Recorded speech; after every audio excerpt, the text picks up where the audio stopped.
Sidang jemaat Tuhan yang dilimpahi dengan kemurahan anugerah dan kasih Tuhan. Kita kembali sore hari ini bertemu kembali dalam anugerah kemurahan kasih Tuhan. Di dalam rangkaian doa Prapaskah kita sepanjang 10 hari yang sudah kita jalani, kita sudah sampai di hari yang ke-9. Hari ini Kamis 9 April tahun 2020. Atau juga 2 hari menjelang kita merayakan Paskah. Bersama-sama kita bersyukur karena kita boleh kembali mendapatkan anugerah untuk kita diperkenan menghampiri tahta kemurahan dan kasih Tuhan. Kekasih-kekasih Tuhan, sore hari ini kita mau membuka hati kita dan kita mau mengizinkan kuasa kasih Tuhan yang sudah dinyatakan di kayu salib itu boleh dinyatakan di dalam setiap kita melalui pernyataan kebenaran firman Tuhan. Melanjutkan dari apa yang sudah kita pelajari di dalam hari-hari yang terdahulu, hari ini kita masuk di dalam sebuah kebenaran firman Tuhan, belajar dari pelayanan Imam Besar Agung kita Yesus Kristus dalam karya pendamaian bagi kita. Kekasih-kekasih Tuhan, darah Yesus yang telah Ia relakan tercurah 7 kali jatuh ke tanah adalah sebuah penggenapan dari apa yang dinubuatkan yang dilakukan oleh imam besar di dalam pelayanan pendamaian di tabernakel Musa. Yesus menggenapkan semua itu. Dari tubuhnya yang tidak berdosa, darahnya yang kudus, Dia relakan untuk tercurah dari tubuhnya 7 kali dalam 7 peristiwa di mana darah itu menetes dan tercurah ke bumi ini. Dengan satu tujuan dan satu kerinduan, Ia mau untuk membasuh dan menyucikan adamah kita. Tubuh manusia kita yang dari debu tanah ini. Dia mau agar segenap kuasa dosa itu tidak lagi berdaya guna dalam setiap tubuh kita. Yesus mau dan Yesus rindu melalui darahnya yang tertumpah itu. Dia mau membasuh dan menyucikan kita, tubuh kita, agar dosa itu tidak lagi berkuasa di dalam daging kita. Itulah sebuah berkat kesulungan yang disediakan oleh Allah bagi setiap kita yang mau mengambil bagian persekutuan dengan kuasa salib. Kekasih-kekasih Tuhan, dalam merayakan Paskah tahun ini, Tuhan rindu agar kita tidak sekedar merayakan Paskah itu hanya dalam sebuah tradisi dan ritual agama kita. Tetapi lebih daripada itu, Tuhan sangat merindukan untuk kita datang di bawah kaki salibnya.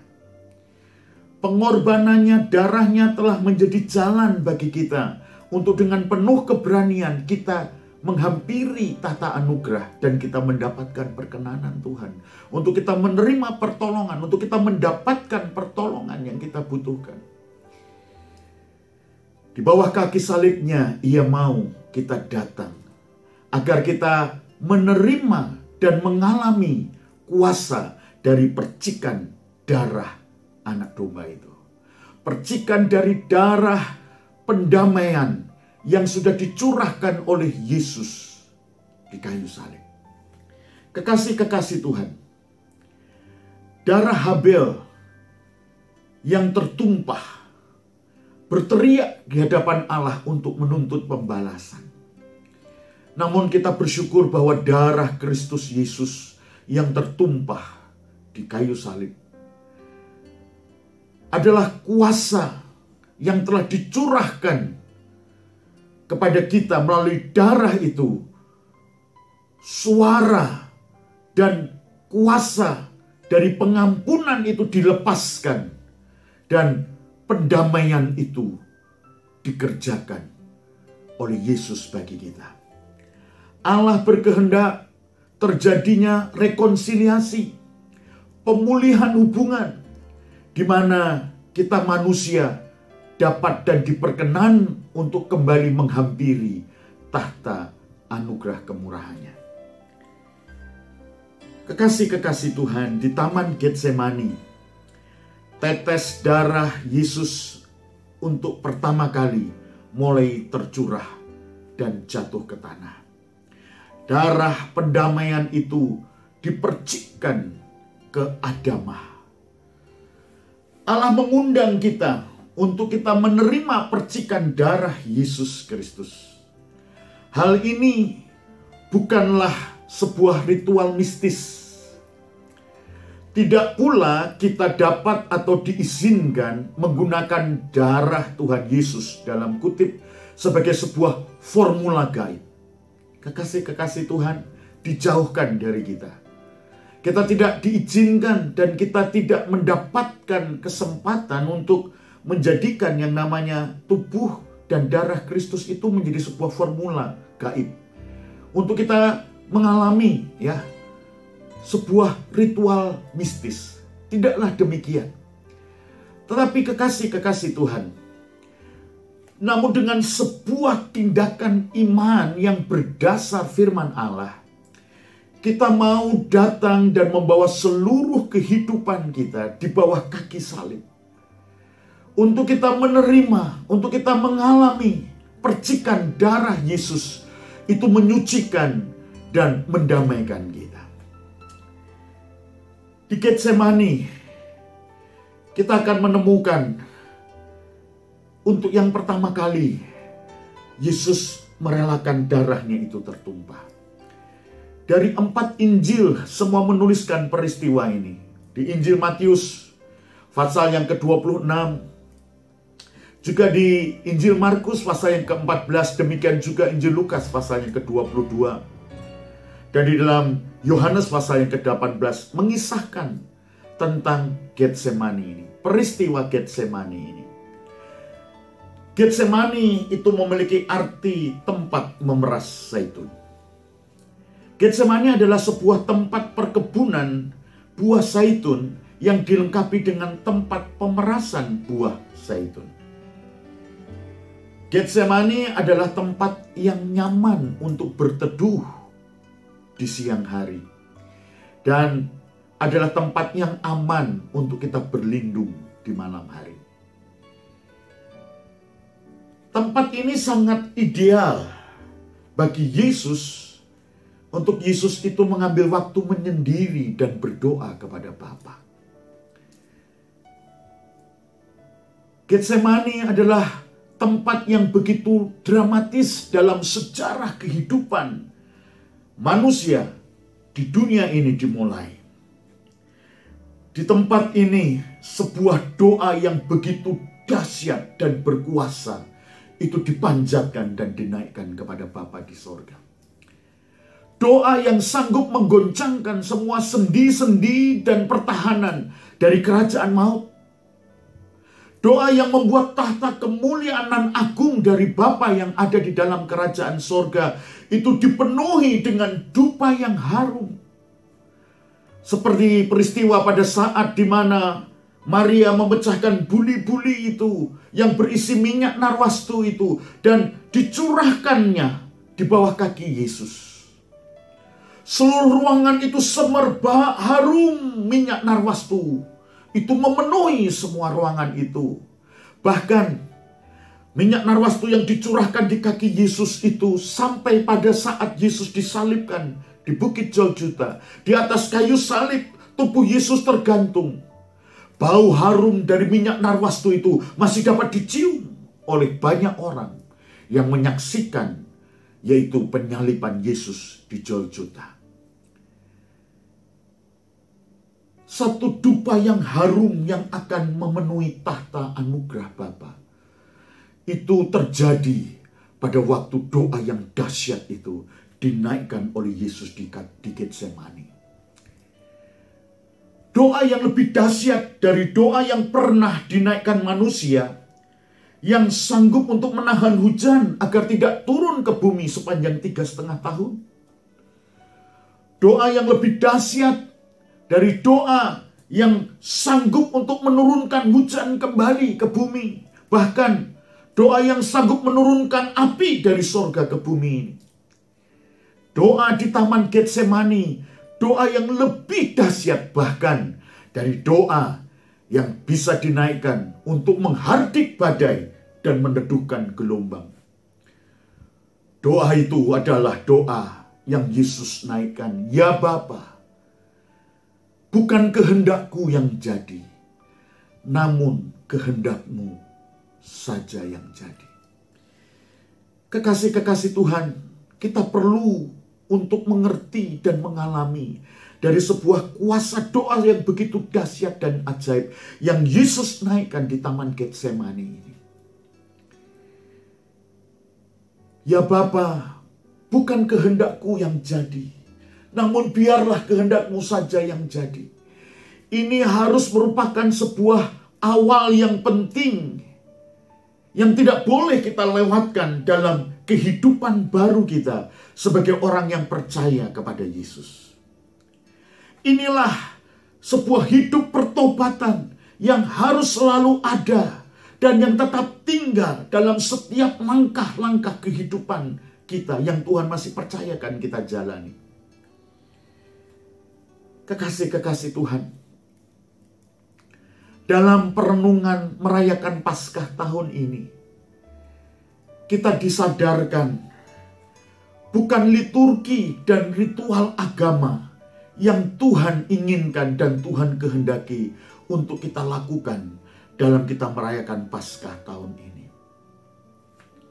Ada satu perenungan yang kita perlu supaya doa Yesus itu benar-benar bisa merasuk di dalam hidup kita, bisa manunggal di dalam kita.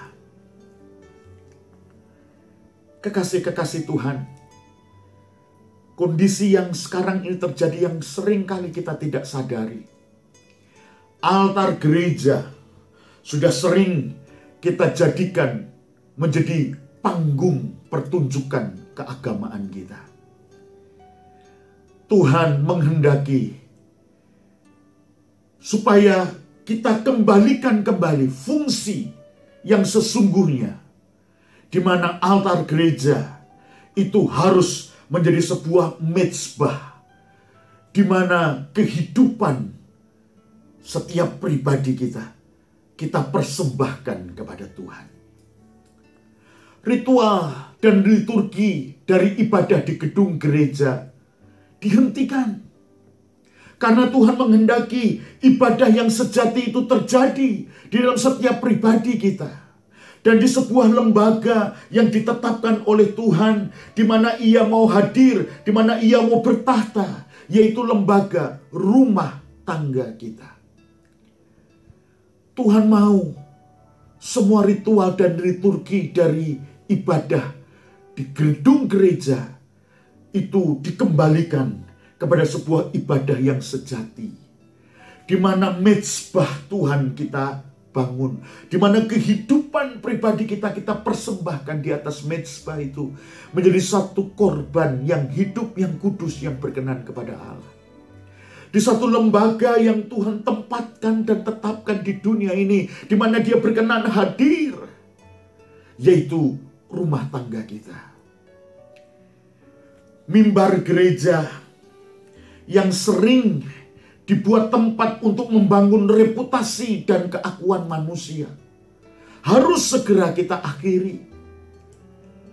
Berita mimbar yang seringkali kita kumandangkan, ikutlah aku, telah bergeser bukan kepada pribadi Yesus, namun berubah menjadi tempat di mana kita membangun reputasi untuk supaya banyak orang mengikut aku, menjadi anggota jemaatku.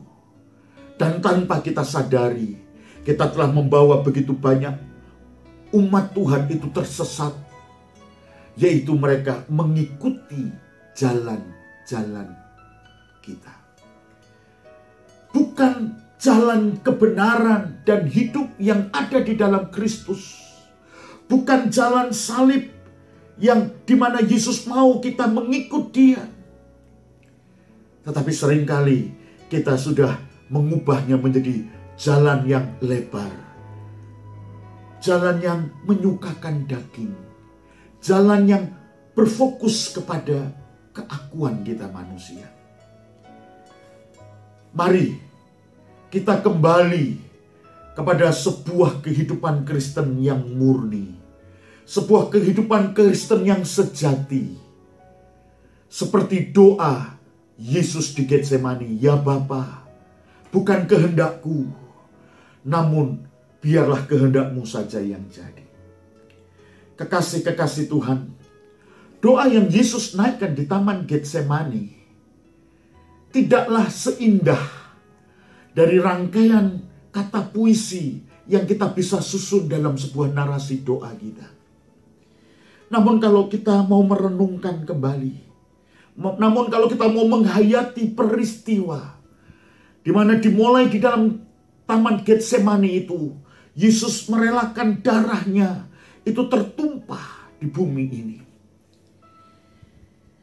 Di Getsemani itu, Yesus mengalami satu kondisi yang sangat mengerikan. Yesus berkata, "Aku sangat takut, seperti mau mati rasanya." Ada sebuah kedahsyatan alam maut dan kuasa sengat maut itu yang sedang merasuk, menjalar dalam seluruh kehidupan Yesus. Dalam dunia medis dikenal istilah hematidrosis. Hematidrosis adalah sebuah peristiwa di mana seseorang yang sedang mengalami sebuah tekanan emosi yang sangat berat. Sebuah tekanan emosional yang begitu berat. Dan ini akan mengakibatkan yang namanya pembuluh darah di sekitar kelenjar keringat itu akan melebar. Dan terus berlangsungnya tekanan ini akan membuat yang namanya pembuluh darah di sekitar kelenjar keringat itu bukan saja melebar, tetapi dia sampai kepada kondisi dia pecah. Inilah yang dialami oleh Tuhan Yesus Kristus. Alkitab mengatakan, tetesan-tetesan keringatnya itu telah bercampur menjadi darah. Karena kelenjar darah, kelenjar yang ada di dalam pembuluh darah itu pecah. Tekanan yang begitu berat sedang dialami oleh Yesus. Alkitab mengatakan Yesus tidak sanggup lagi. Namun Alkitab juga berkata malaikat datang dan memberi kekuatan kepada Yesus. Kekasih-kekasih Tuhan, kenapa Yesus itu tidak sanggup lagi? Apa sesungguhnya yang sedang dialami oleh Yesus di Taman Getsemani itu? Kalau kita mau merenungkan peristiwa di Taman Getsemani, lebih dalam lagi kita mau menghayatinya. Di Taman Getsemani itu sesungguhnya Yesus harus menjalani sebuah fakta. Dia harus minum cawan. Yesus berkata, "Bapa, kalau boleh, lalukan cawan ini." Yesus tidak mampu. Yesus tidak sanggup. Dan malaikat Tuhan datang memberi kekuatan kepada Yesus. Di dalam cawan itu yang harus Yesus minum, itu adalah sebuah cawan kemurkaan Allah. Cawan kemurkaan Allah yang disebabkan karena pemberontakan kita manusia. Karena kejahatan kita. Karena ketidaktaatan kita. Karena segala kesombongan, keakuan kita yang seringkali ia bertumbuh di dalam hal-hal yang kita bangun di dalam kerohanian kita. satu kondisi kejahatan yang Yesus katakan. Alkitab mengatakan pada waktu itu, aku akan berterus terang kepadamu, aku tidak mengenal kamu, pembuat kejahatan. Mereka adalah orang-orang yang mengenal kasih karunia Allah. Bahkan mereka orang-orang yang mengecap dan menikmati kuasa Allah. Tetapi sesungguhnya kehidupan mereka tidak pernah merelakan untuk yang namanya daging dan keakuan itu dihancurkan. Inilah sebuah kepalsuan dan kemunafikan kerohanian kita yang telah memenuhi cawan murka Allah, di mana Yesus harus meminum cawan murka Allah. Kejahatan kita, dosa kita, pemberontakan kita, keakuan kita yang telah membuat cawan murka Allah itu penuh. Dan cawan murka itu harus diminum oleh Yesus. Setiap teguk dari cawan murka yang harus Yesus minum, Yesus harus merasakan bagaimana sengat maut itu, bagaimana kuasa neraka, kuasa maut itu menekan Yesus, merasuki seluruh kehidupan Yesus.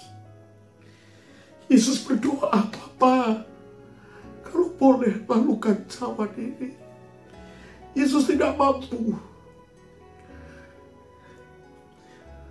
Terlalu mengerikan. Kegelapan yang begitu pekat yang harus ditimpakan kepada Yesus.